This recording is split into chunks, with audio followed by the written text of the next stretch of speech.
After months of books, comics, audio dramas, and short stories, the second phase of the High Republic is almost at its conclusion. It's hard to believe that before Justina Ireland and Tessa Gratton's Path of Deceit, we didn't know about the Path of the Open Hand, the Mother, or the purple eggs that would house the mysterious and ravenous Leveler. But as we jumped back in time from the survivors of Starlight Beacon to this phase, the question has always lingered in the air. Why did we go back in time? What is the point of this interlude? What did we need to learn from this era before we jump back to that period? Cavan Scott's new young adult novel, Path of Vengeance, fleshes out some of the characters we've already seen in this era, notably characters like Marta, Yana, and Maddie, and gives more context to the nefarious Nameless, as well as some of the key events in this phase. And of course, Scott continues to cement himself as one of the best Star Wars writers in the game today.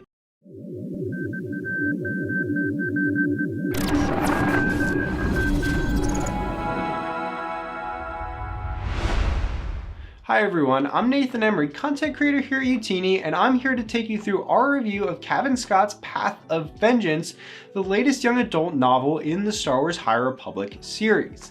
As always, this review will be spoiler free, so if you've read any of the materials that have come out, publisher summaries, things like that, that's all we're going to include in here. We won't spoil anything further, so you're totally safe to continue watching. With that said, let's jump right into the plot. So without giving any real direct spoilers, we can say that Path of Vengeance takes on a rather unique structure for the High Republic. It explores events that have already occurred, opening with the Battle of Jedha and kind of exploring different events and characters that are tertiary in the books that have already been released in this phase. So for those who are familiar with the High Republic structure, where each novel tends to take place in succession, this will be a little bit of a departure from that. So it's best to kind of leave your expectations for the story at the door when you come into this one. Once you get past that though, this novel is one of the more chilling, exciting, and harrowing stories of the High Republic so far. Each part focuses on the point of view of a singular character, Marta Rowe, Yana Rowe, and Maddie Chatley. And the way these characters experience each of these events gives this such a grand scale. Although the main events of the Battle of Jedha and the consequent Night of Sorrows are already known to readers of Phase 2, Scott absolutely sheds new light on these events with his exploration of these characters. And spread throughout all of this, as has been true throughout this entire phase, is the Mother's plan to free the Force by releasing the Nameless. The combination of space battles and adventure with gritty wartime reality exemplifies so much of the best of Star Wars, and combine that with Scott's mastery of pacing and dialogue, and you've got a really fantastic story. Of course, some of the events are robbed of their significance by the previous reveals in this phase, but ultimately, this book still stacks up as one of the best from the phase alongside Cataclysm. Our score for the plot is a good. Now let's jump into the characters.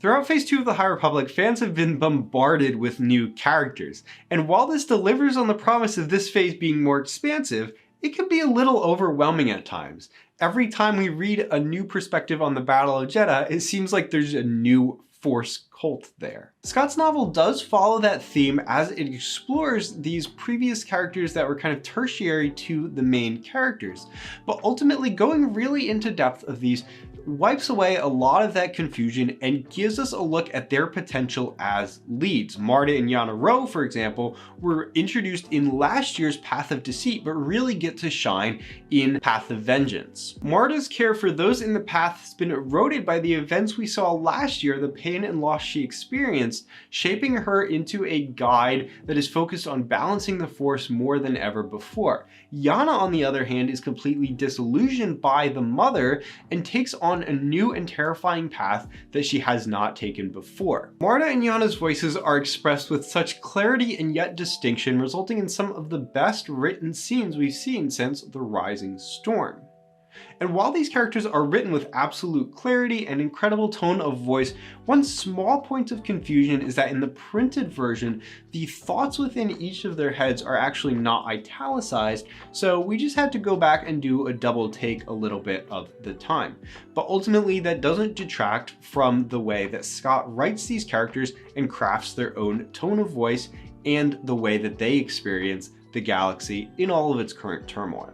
And beyond the path, of course, we have the Jedi. Chief among them in Path of Vengeance is the aforementioned Padawan Maddie and Jedi Knight Olivia Zeveron. And for those who aren't familiar with Scott's comics, this will be their introduction in print.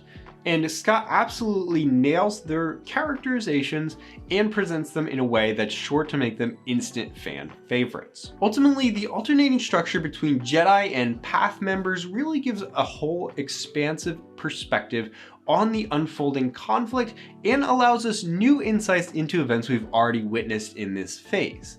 Our rating for the characters in this book is an incredible. Now let's jump to the writing. As one of the chief architects of the High Republic, Cavan Scott is no stranger to the magic of this era.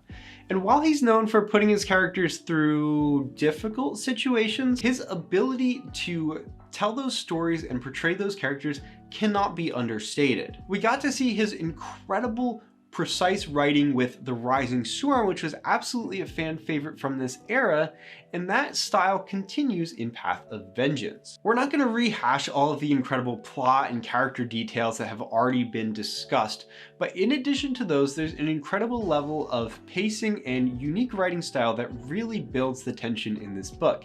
As the chapters go on, as this bubble is getting closer and closer to bursting, Scott adapts the prose to drive an emotional reaction from the readers. Descriptions get shorter, dialogue becomes more terse, and ultimately we feel this tension rising within us.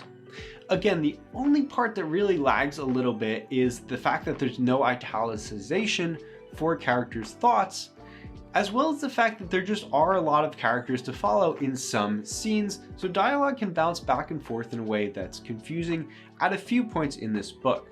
But ultimately, Scott is a master of pacing, of tension, of action, and all of those shine through here, which is why we give the writing of this book an incredible.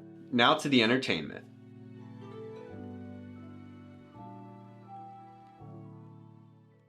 Cavan Scott, of course, is no stranger to incredible entertainment.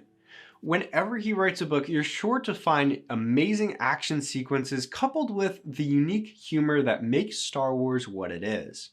And Path of Vengeance does not deviate from that formula. In particular, the third act of this book is one of the most intense and exhilarating we've seen since The Rising Storm.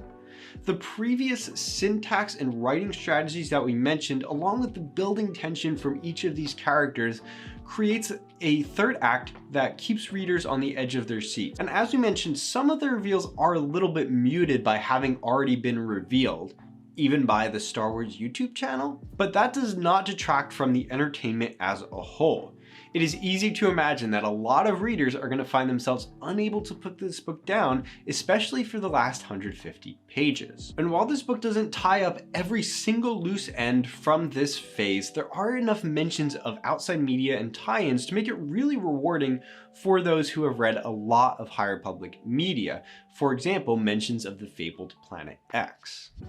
Ultimately, Cavan Scott uses pacing, characters, and incredible writing style to just build a very entertaining book that gets more and more entertaining, exhilarating, and thrilling as it goes on.